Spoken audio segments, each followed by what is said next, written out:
Hello and welcome. My name is Josh Jones and I've been focused on security for the past 15 plus years. Over the years, I've consulted with a number of small and medium-sized businesses as well as Fortune 500 companies. Regardless of size, of the company size, however, security plays a vital role. Today's presentation covers risk management, and it is at a very high level. So this is about an introductory or a 101 level. So this presentation is really geared towards the audience that may have limited or no knowledge about risk management. What is risk and risk management? First, let's discuss what risk is, and then we'll talk about what risk management involves. In the most basic sense, risk is simply the likelihood that a specific threat will occur.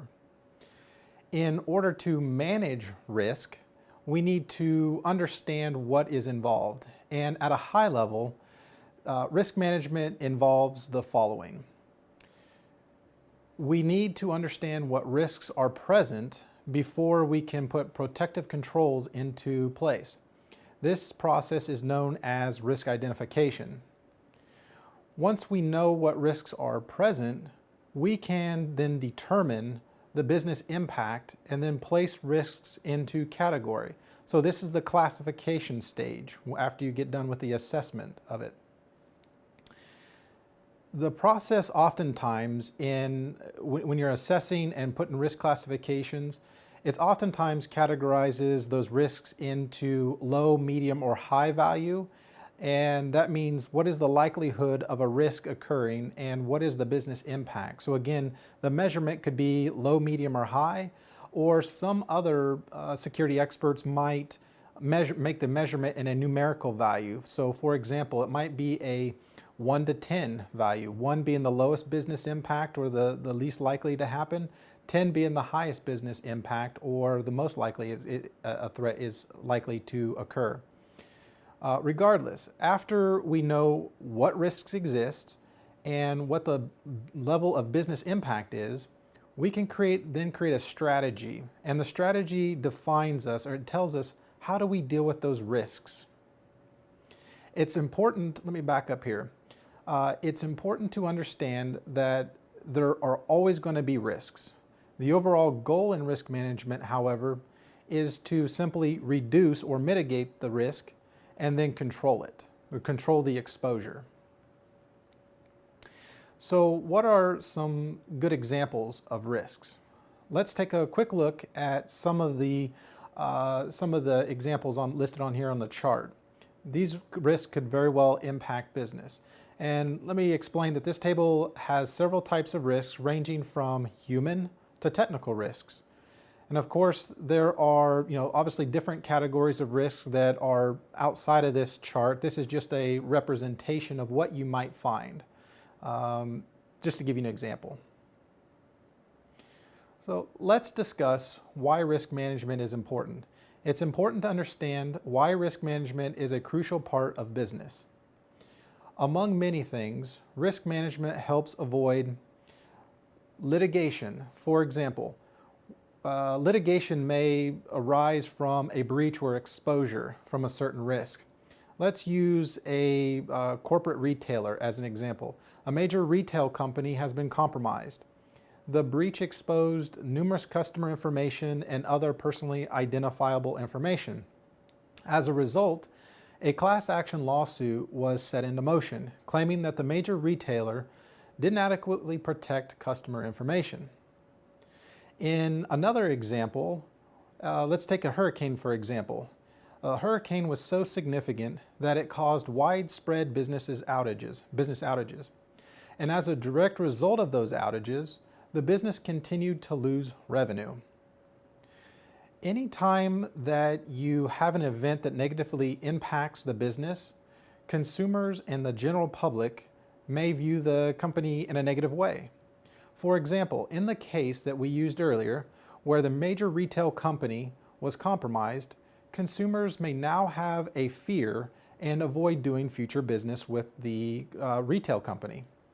And this results in what we call basically negative public perception. So now that we have a basic understanding of what risk management is and what risk is ultimately and why it's important, we need to take a look at some of the elements involved in risk management. The first element that we deal with in the process is known as identification. This is where we identify risks. And once we understand what risks exist, then we can assess the risk individually. Once the risk has been given an impact and a probability value, we can determine what should be done to reduce the exposure. And again, this is really the assessment process. In mitigation phase, this is where we reduce. So the mitigation phase involves determining what risks pose the most disruption to the business, and then taking actions to put controls into place that will reduce the likelihood of such exposure. Once the controls that we determine in the mitigation stage that are put into place, we must continue to monitor and adjust those controls. So it's important to understand that if the controls become ineffective, the security controls that we have in place become ineffective, we must take action to make sure that we adjust those controls so that they become effective once again. And the most important part to remember is that when dealing with risk management, we need to reevaluate and revisit each one of these steps of identification, the assessment, mitigation, monitoring, and adjusting. It's crucial that we revisit each one of these stages because, as we know, new threats surface each day. How can we deal with risks once we know they exist? When we encounter a risk, sometimes we completely avoid the risk altogether. For example, a company was going to decide to implement a new application server. During a risk analysis phase, it was determined that the risk was too high, so that the project was completely scrapped. In this case, the risk is avoided altogether. Risk reduction involves putting countermeasures into place. So when we can reduce the risks by putting those countermeasures into place, and a common example might be installing antivirus on all servers and desktops. When the antivirus software is installed, we reduce the likelihood of a virus outbreak, for example. So we're reducing the level of risk. We might also think about security camera controls. So let's say a company installed a comprehensive security camera system or a surveillance system. This, in this case, would also reduce the likelihood from a physical threat perspective. Risk acceptance really is the process of saying, okay, I know that there are certain risks that exist, but they don't pose a major threat to my organization or my business operation. So I might choose to go ahead and just accept the risk and not do anything about it, which is perfectly okay. That's the purpose of doing evaluations of what risks exist against your business. Some risks you may choose to accept and just not simply do anything about. But then we have what we call risk transfer. And risk transfer usually involves the transfer of liability. So think about insurance policies. Just as you carry auto insurance to protect you in the event of an auto accident, an organization may simply decide to carry extra liability to provide additional coverage for certain types of exposures. So that's no different.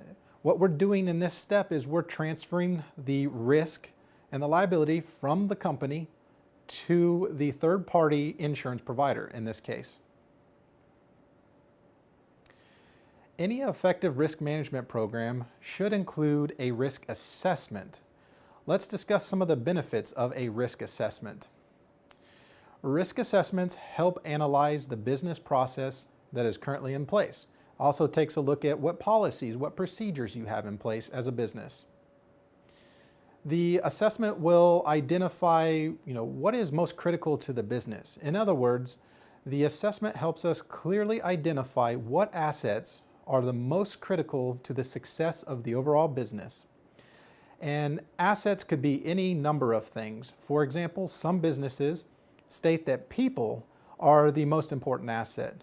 And you have other businesses and other companies that state that intellectual property and trade secrets are the most critical assets. Regardless, we must know and understand what is the most important asset of the business so we can make intelligent decisions on what controls to put into place to protect those assets. Assigning a value is also important. It doesn't really make any sense for a business to go out and spend $1 million on security controls without first actually knowing the actual cost of the business asset that needs to be protected in the first place. So what if, once you understand the value of the asset, we can then determine what makes the best business justification to purchase security controls. Because again, it doesn't make any sense to put $1 million worth of security controls into place only to protect a couple $100,000 worth of business assets, correct? The risk assessment also provides a mechanism to be proactive. The assessment helps detect threats early on, and it allows you to adjust those controls in order to reduce the exposure.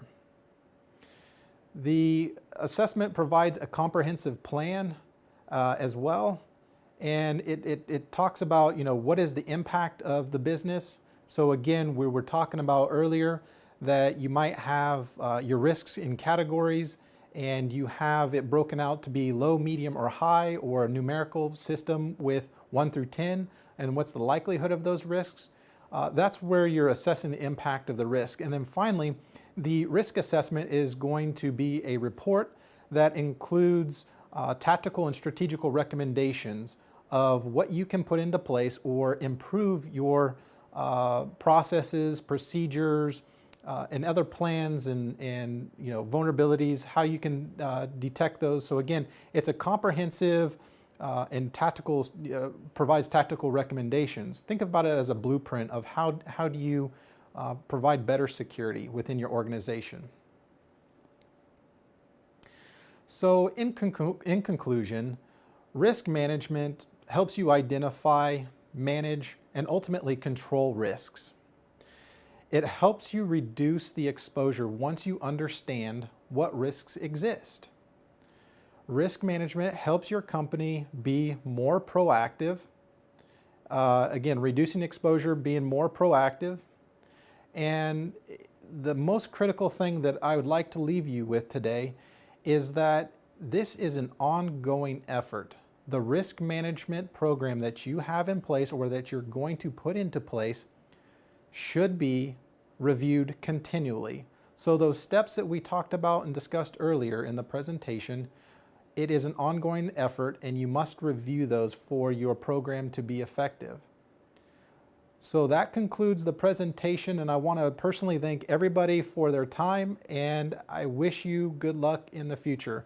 I'll be doing more presentations about vulnerability assessments, penetration testing, and I hope you really find that this one was valuable and you come back to check out my future presentations. Thank you.